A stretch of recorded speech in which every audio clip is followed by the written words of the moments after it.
7 weeks, 7 videos. That was the challenge I'd given myself, to be consistent and to show up on YouTube. Now, with a lot of interests like myself, it's very easy to come up with video ideas, and I've learned a lot of lessons in that time. So in this video, we'll be talking about some of the most important lessons I've learned in 7 weeks on YouTube. Just start. I kid you not, I could have started recording my videos sooner, but I had one issue.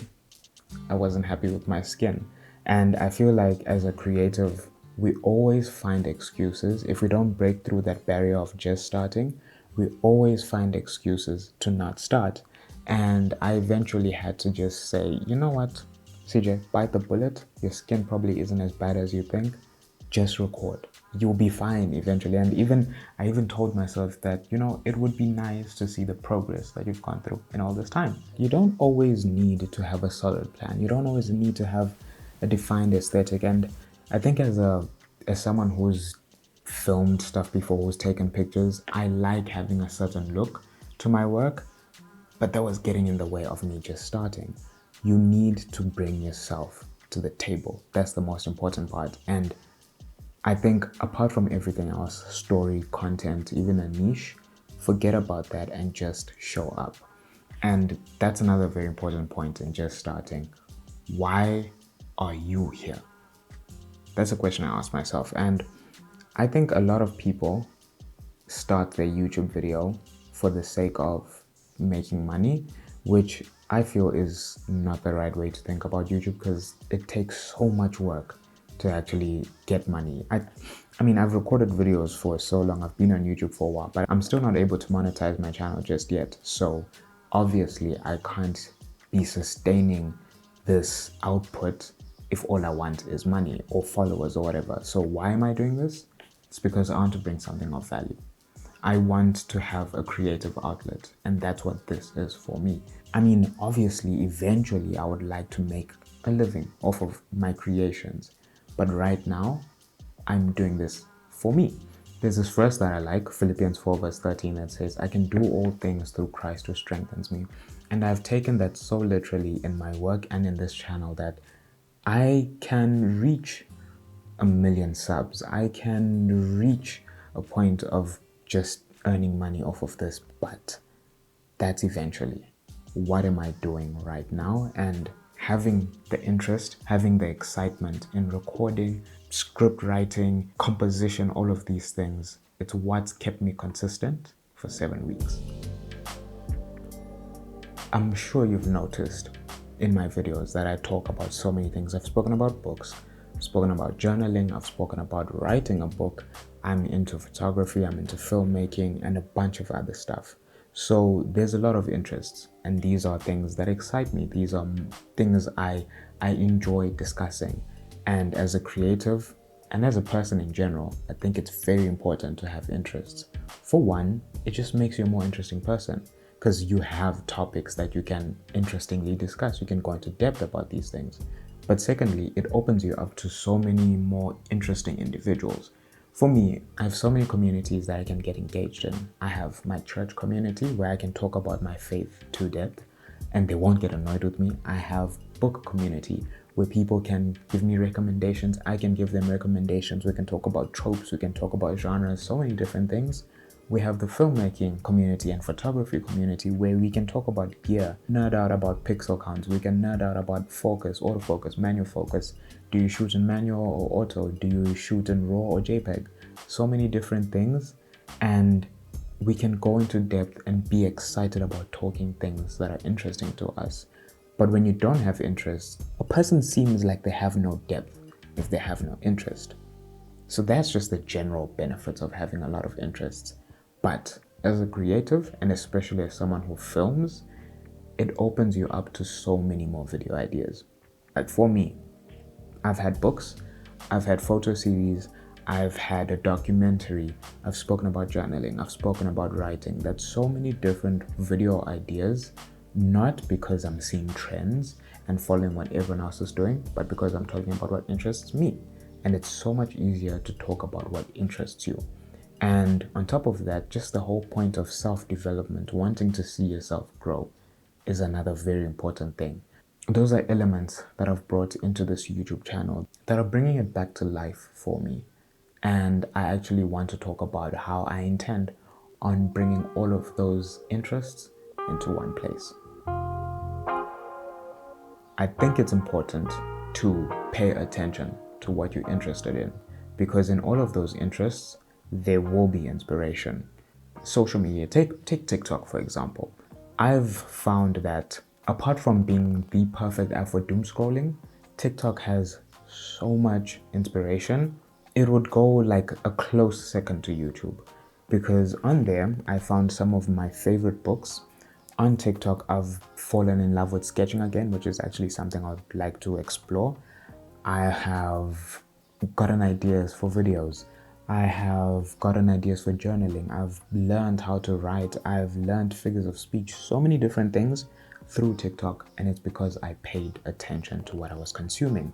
It's important to pay attention to what you're consuming. There's movies, books, documentaries, TED Talks, journals, so many forms of inspiration that can go into your bank of knowledge. Once you start paying attention, you find inspiration to start creating. That's why this is here. I read books and I scroll on TikTok, sometimes doom scroll, most of the times, and I try and take away something from everything that I read. As much as TikTok takes up so much time in a lot of our lives, when you can take away something, when you can leave the app having gained something from it, I don't think it's a waste of time. And I think as creatives, the internet is full of videos that will tell you, oh, you need to cut down your time, and that's very important, but still use these apps for your benefit. Because, the way that most of us use it most of the time, the app is benefiting from us. We are giving them our time. We are giving them the power to make more content, to make more money off of us. But if you can at least get in there, watch a video that inspires you, write down what actually inspires you. I've actually got a journal where I write down ideas that I see from the stuff that I watch or read. Then you're actually benefiting from the time that's spent scrolling. Then it's not really a waste of time, is it? So we need to start paying attention. And not only to the stuff we consume, but to the people we talk to. I had a conversation with a friend the other day about shooting for the moon or landing among the stars. And the way we tackled such a common conversation was so interesting to me, because I think we've grown so much and we see things so differently. So hearing his perspective compared to mine was something that I'm like, okay, this is something that we can go into. We can go further with this. Paying attention is so necessary. I think it's a skill that a lot of us are missing.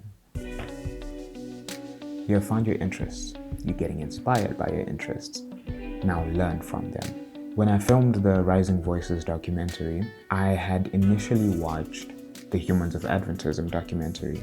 And watching these two Adventists, these two people who I share a faith with, recording such a beautiful project, I was inspired. Because one of the main issues I have in the Christian sphere is that we don't have really good looking content. Up until The Chosen came around, we don't have something that we could say this is beautifully put together. But now it's inspired more and more people to create really good looking Christian content. And so I was inspired. And then I started learning from that. I saw how they composed their shots. I saw how they put their story together. I saw how they had interviews, and it was stuff that I learned from until I eventually created. So I learned, then I created. Now in filming the documentary was probably most of the learning that I did. I had to learn color grading. I had to learn sound design. I had to learn composition. I had to learn working with multiple cameras. And I created, then I learned. And it's a loop. You learn, you create, you learn, you create. I created that documentary and I learned so many filmmaking skills. From those filmmaking skills, I'm creating these YouTube videos. From these YouTube videos, I'm learning how to script. And all of these lessons will just lead into the next project.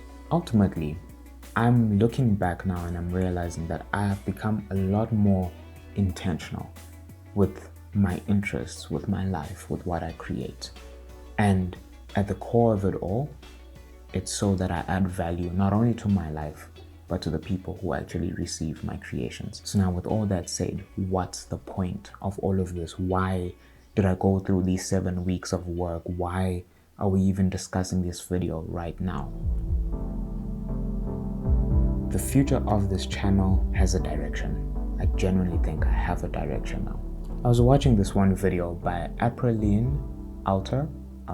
I don't know how to pronounce her name that well, but this very morning I was watching her video on how to blow up your channel in 2025, and she essentially spoke about how you need to niche down your channel. I had a problem with getting a niche for my channel because I had so many interests, and I was saying that I don't want to be boxed into one small thing when I have so many things that I want to discuss. But at the core of it all, like I said, this channel is for me to have a creative outlet, for me to have a place where I explore my creativity and I discuss and I bring something of value. That will still be the core element of this channel. But it's also a business. You can eventually make money off of this thing. You can reach a wider audience. And that's the big goal. That's the ultimate goal. And for you to actually achieve that goal, you need to be smart about how you run your channel. And so I needed to find a way to strategize, taking my creative outlet, taking my values, and turning this into something with structure.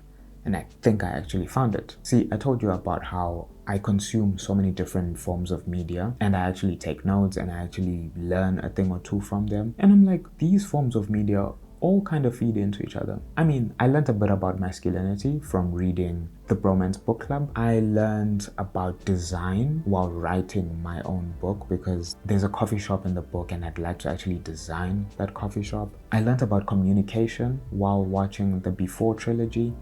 So those are video ideas right there, and they're all under the foundation of this is something I watched or read or listened to. What this channel is going to turn into is essentially a place for recommendations, but a place for you to learn something from. I hope I can add value to your life. I hope I can teach you a thing or two, because at the end of the day, I don't want you to just watch this and not earn anything from it. And now, with that said, I have my With Love and Prayers podcast going on in this channel, but that will move to its own channel and it will also have its own strategy. So, I mean, if you find any of this of any value to you, I urge you to subscribe.